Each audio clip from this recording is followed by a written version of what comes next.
Boa noite, deputadas e deputados.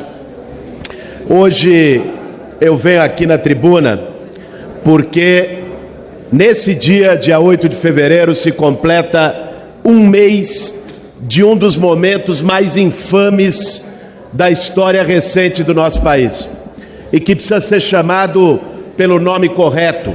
Não foram atos, não foram manifestações, foi uma tentativa de golpe de Estado, articulada e urdida por um ex-presidente da República, o Bolsonaro, que está escondido na Disneylândia, em Miami, sabe-se lá onde, com medo de ser preso, e de lá, covardemente, articulou, junto com seu ex-ministro, hoje preso, Anderson Torres, junto com o governador do Distrito Federal, afastado, uma trama golpista no nosso país.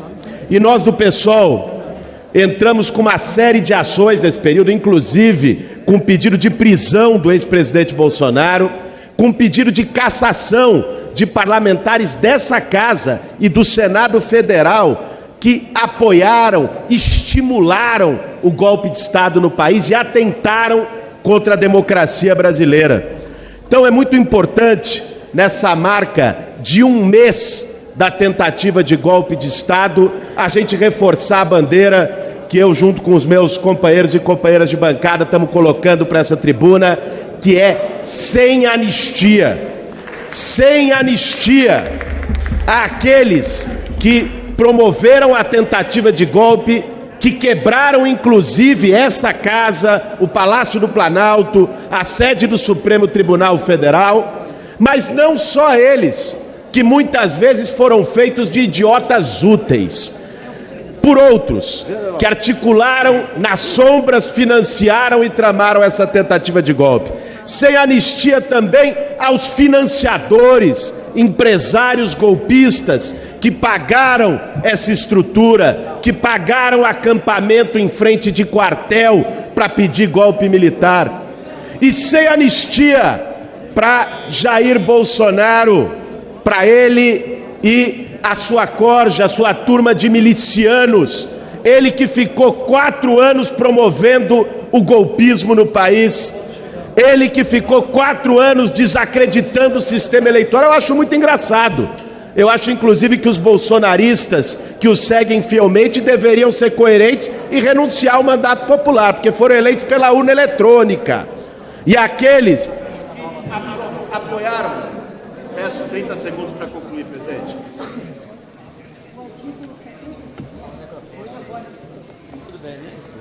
Presidente. 30 segundos para concluir, obrigado. E aqueles que estimularam o golpe têm que ficar cientes, nesse momento, no dia 8 de fevereiro, que o que aconteceu um mês atrás não vai ser esquecido. Nós não vamos permitir inversão de valores.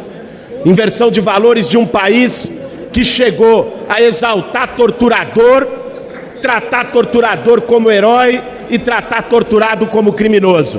Nós não vamos permitir que essa história se repita. A bancada do PSOL, a bancada de esquerda nessa casa vai ser firme para que não haja anistia aos golpistas. Senhor presidente, eu estava vendo aqui no regimento interno, no artigo 73, sobre... Senhor presidente, estava vendo no artigo 73 do regimento interno sobre a injúria a autoridades constituídas. Inclusive, trata até mesmo desse assunto do qual o senhor está falando, que deve ser revisto. Nós presenciamos na noite de ontem e até mesmo no dia de hoje diversas falas dos deputados do PT e do PSOL, ofendendo, caluniando, criando injúria e tirando proveito até mesmo da imunidade parlamentar que às vezes tem dentro do plenário. Eu gostaria de pedir para o senhor que fosse revisto entre os demais presidentes que quando um colega parlamentar toma posse ali no plenário e começa a ofender com calúnia e difamação, poxa, isso tem que ser revisto. Porque não pode ficar chamando o ex-presidente Bolsonaro de genocida, sendo que de fato não o é. Nunca foi condenado, nunca foi apresentado nenhum tipo de acusação sobre isso. É justamente sobre isso que eu gostaria de pedir. Essa questão de imputação de crime, senhor presidente. Para contraditar o deputado Orlando, e a mesa irá se pronunciar, deputado Orlando, após a contradita de Vossa Excelência. Presidente, é lugar comum os parlamentares afirmarem que a liberdade de expressão é algo fundamental que deve ser protegido para os cidadãos brasileiros e para os deputados. Não é razoável que o colega queira que a mesa ou o seu presidente impeça que qualquer parlamentar se pronuncie, fazendo a defesa das suas ideias, fazendo a crítica ou a denúncia, como, por exemplo, a denúncia do caráter autoritário do Bolsonaro, pode afirmar que ele é corrupto. E se houver uma injúria, uma calúnia ou uma difamação, aquele que se sentir alcançado, atingido, deve utilizar o Código Penal e processar quem fizer calúnia, injúria ou difamação, porque assim a lei prevê. Digo isso, presidente, por oportunidade, porque é muito comum alguns imaginarem que a imunidade parlamentar serve para proteger crime ou criminoso. Não serve. E o debate que faremos aqui nessa casa, espero em breve, que sirva para combater a desinformação, eu vou fazer a defesa, presidente, de que os parlamentares têm a sua imunidade garantida no direito de fala. O que ele fala e como ele vota tem que ter a proteção. Isso é democrático, é para proteger, sobretudo, minorias diante de governos que podem tentar coagir ou intimidar parlamentares. Então, presidente, é por compreender que a imunidade parlamentar precisa ser respeitada e as opiniões políticas precisam ser respeitadas, é que eu considero que não é procedente. E, além do que, chamar Bolsonaro de golpista é apenas a mera constatação do fato de que ele incitou, no último dia 8 de janeiro, uma tentativa de golpe no Brasil. Por isso, presidente, eu queria que o senhor indeferisse a questão de ordem apresentada pelo colega. Eu vou, de maneira bem clara, deputado Orlando, deputado Abílio, deixar o que afirmei no dia da posse, depois da eleição, com muita tranquilidade. Nós não iremos tolher fala de parlamentar, nós não iremos tolher o que o parlamentar vai falar. Eu só estou dizendo que o que o parlamentar falar pode ter consequência.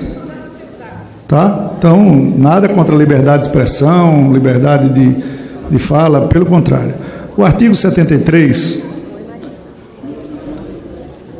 do regimento interno, da qual o deputado Abílio falou no seu inciso 12º, literalmente ele diz o seguinte, deputado Orlando: nenhum deputado poderá referir-se de forma descortês ou injuriosa a membros do Poder Legislativo ou a autoridades constituídas deste ou de demais poderes da República, às instituições nacionais ou a chefe de Estado estrangeiro com o qual o Brasil mantém relações diplomáticas. Na questão do artigo 17, das atribuições do presidente da Câmara, na linha H, ele diz: determinar o não apanhamento do discurso ou a parte pela taquigrafia, do que eu achar que seja injurioso contra a autoridade deste Parlamento, do Poder Executivo ou de representantes de Estado com quais o Brasil tenha relacionamento.